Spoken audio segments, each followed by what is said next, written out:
This is Ringer Prison in Denmark. It's a high-security prison for people who've committed serious crimes.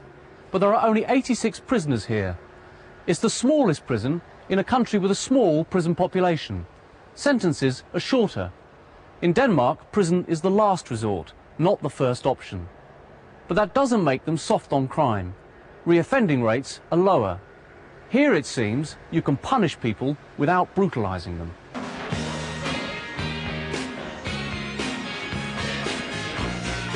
Marcus is the youngest person in the prison.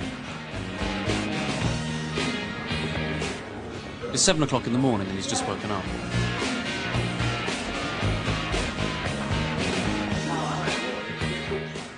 His mum and dad are serving their time here together. He's allowed to stay with them until he's 3 years old. His mother Birgit and father Lesser live in this section with 10 other inmates, men and women. They share a communal kitchen and showers. It's the most sought-after wing on the prison. Marcus is being dressed to go to nursery, while inmates in the rest of the prison get ready for the day ahead. In Denmark, the guiding principle is that life in prison should be as close as possible to normal life, so prisoners have a daily routine of work and education. Hannah and Kenneth are another married couple in the unit. They are locked up separately at night, but they can spend the rest of their time together when they're not at work or studying. Marcus's parents take him to the front of the prison, where a taxi picks him up to go to a nursery in the local town. He'll spend until 3 o'clock there with other children. Lesser is confident that his son benefits from being with him in prison. It's good for a child to have many people surrounding it and being kind and speaking to him. And do you ever worry about the other people that he's in the unit with, or? No. Even the most violent and hardcore people inside becomes very loving, and it's actually helping the environment in here, making people settle down. Kenneth and Lesser are studying for life after prison. I owe it to my family and myself to get something sensible out of this. I was 9 months short of finishing my mechanics exam when I was arrested. So I'll finish that up first of all, and that enables me to get a job as a mechanic, which is quite good pay. All sorts of cheeses, fresh fruits, fettuccine there. The only difference is that we don't have discount prices here, but otherwise it's exactly the same. The prison governor explains that the inmates cook for themselves and get their food from a Spar supermarket branch set up in the main building. Unlike British prisons, there's no central kitchen, so the prisoners come here twice a week to buy what they need.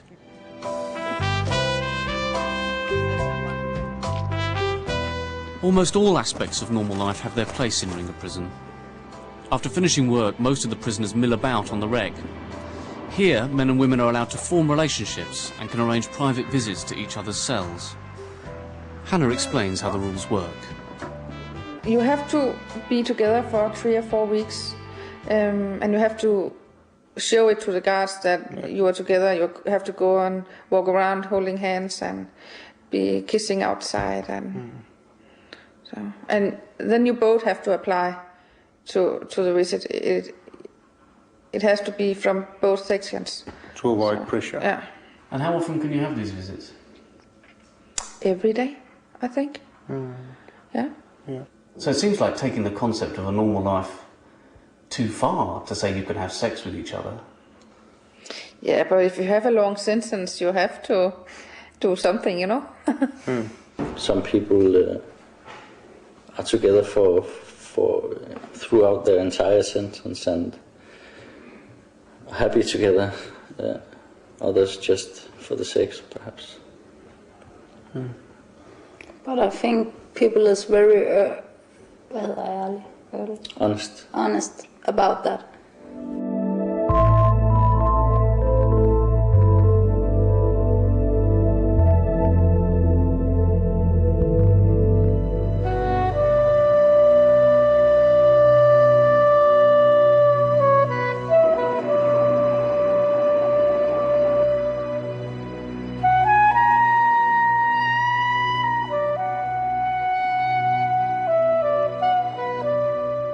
Ringer is on the island of Fyn in the middle of Denmark. It's built on a plateau with the prison walls sunk into the surrounding landscape. But the unassuming appearance disguises high-tech security. This may look like an open prison, but it's crisscrossed with surveillance devices. Some sociologists argue that liberal punishment regimes are just a more insidious form of power, because they constrain people psychologically, not physically. The warders at Ringer understand the power of electronic surveillance. So here it seems that the prisoners can just walk around freely wherever they want. Where's the security? The security is hidden for the eye. It's hidden in the ground and in microwaves around the buildings, over the roofs and so on. So an alarm would go off if they triggered Alarm it? would go off, yes. And so even if you can't see the security, the inmates are aware of it all the time? Yeah, they've got the iron bars in their head, yeah.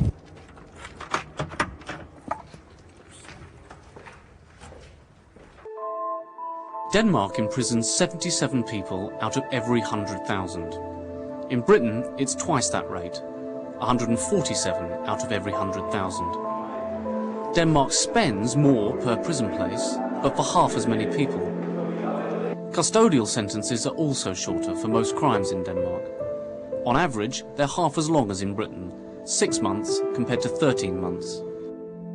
And whilst we have waiting lists for hospitals, Denmark has waiting lists for prisons. There's no such thing as bail, but once sentence is passed, if you're not a danger to the public, you wait at home until a prison place is ready for you. One of the first things you notice about Ringer Prison is that staff and inmates mix very freely during the day.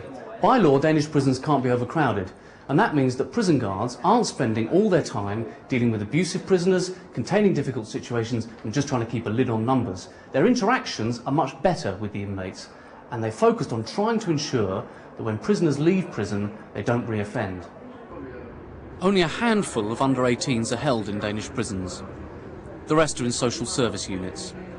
People with mental health problems are diverted out of the prison system, and drug users now have a treatment guarantee. This is the backyard of a special unit in the prison for 12 inmates who've decided to try and give up their drugs habit.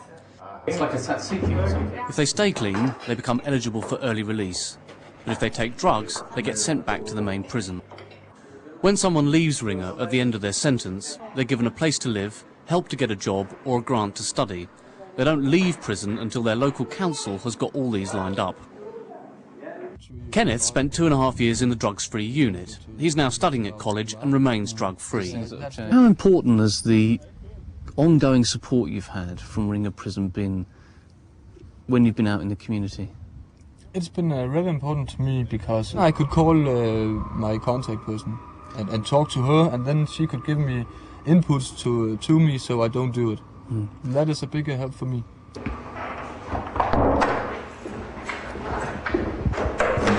The whole system is focused on reducing criminality, and here is the killer stat. Only 1 in 3 ex-cons re-offends within 2 years of leaving prison in Denmark, compared to 2 in 3 in Britain. Prison works in Denmark, but for the right reasons. You're robbed from your freedom, and that's what the punishment is about. It's about keeping you from society. It's about, you know, when you get out of here a decade later, you have to see the world with a new set of eyes. You have to redefine yourself in a new world that's changed for 10 years, and you've been sitting in here. You might expect the prisoners to say that, but the people who live right next door to the prison also have confidence in the system. They don't have to be punished for 5 years with hard labor and a lot of pain and torture. It's supposed to be human, and we're supposed to be civilized in this part of the world. So I think it's okay that the prison is like it is. And do you think it works better to help them stop reoffending, that they're treated like that? Yeah. Because you have to give them another chance, not just scar them for the rest of their lives. Then they'll just go out in the society and make new crime. This is a high-tax country. Do you support spending money on your prison system and on making sure that when prisoners leave the prison system, they've got the right kind of support and care. They have to have some support when they go out of the prison. Many of them, they have no self-esteem. They hadn't had much love when they were children. And so you'd like to see more spent on Yes. helping them when they go back in the community? Yeah. This is a community with a strong sense of justice. But they see crime as a shared social problem, not just an individual pathology. It's these beliefs that underpin Denmark's criminal justice system. But this is a country that holds some surprises. Until 1970, liberal Denmark castrated serious sex offenders. In this building behind me, the Hørsted Vester Institute, nearly 300 people were surgically castrated. Today, they practice a treatment for violent and repeat sexual offenders that combines psychotherapy with anti-hormonal injections. They believe it really works. This is what stops production of testosterone in the body. The treatment reduces testosterone to prepubescent levels.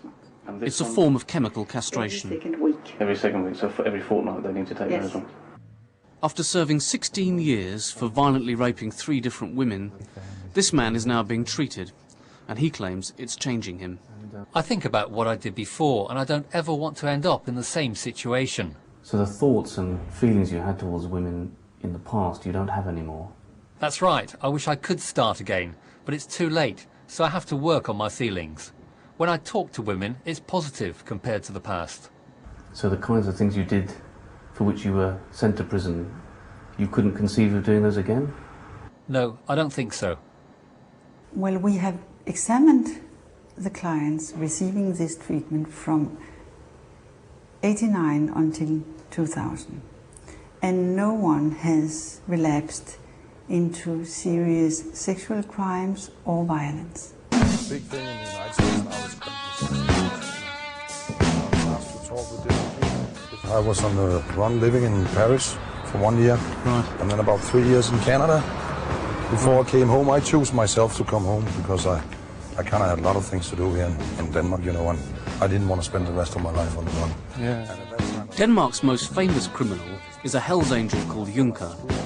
20 years ago, biker wars plagued Denmark, and it's only recently that the situation has been brought under control. Brandishing a machine gun, Juncker shot the leader of a rival biker gang called Bullshit. Now on the outside, he's a forthright critic of the government's prison policies. All inmates in Denmark and everybody who works with the system in Denmark know very well it's going the wrong way. So you were convicted of killing a man with a machine gun, and you're telling me that the prison system is too tough? Well, you just have to look at the Danish system, how it worked the last 30 years since we got the last prison reforms, and that it's a success. And now they are abandoning it and making it worse. And I don't think it's the right way to go, because that's going to end up like the American system, and everybody knows that's totally fucked up. Left-wing criticism from a Hells Angel is a bit unexpected, and Danish politics are certainly unpredictable. But there's an underlying progressive consensus. Denmark's democratic reforms of the 20th century, based on a strong sense of community, and one that was relatively stable, homogeneous and safe to live in. In recent years, the Danish liberal model has come under increasing pressure. Stiffer sentences have been imposed for violent crimes. Prison numbers have gone up. And now 20% of Danish prisoners are foreign nationals, in a country that's passed some of the most draconian immigration laws in Europe. But far from abandoning their liberal model, Denmark's conservative ministers argue in its defence, and even that they are improving it. People who commit sex crimes are, I think, the people that most people find the most disgusting in the world. People who commit sex crimes against children. What is the smart thing to do? Put them to prison for 20 years, throw away the key, or treat them so that they do not commit new crimes once they get out? I think that the last thing is the smart thing to do. Denmark deals firmly with dangerous people. It's tough on crime. But it's an egalitarian society that's tough on the causes of crime. It sends fewer people to prison, but rehabilitates more of them. It has much to teach us.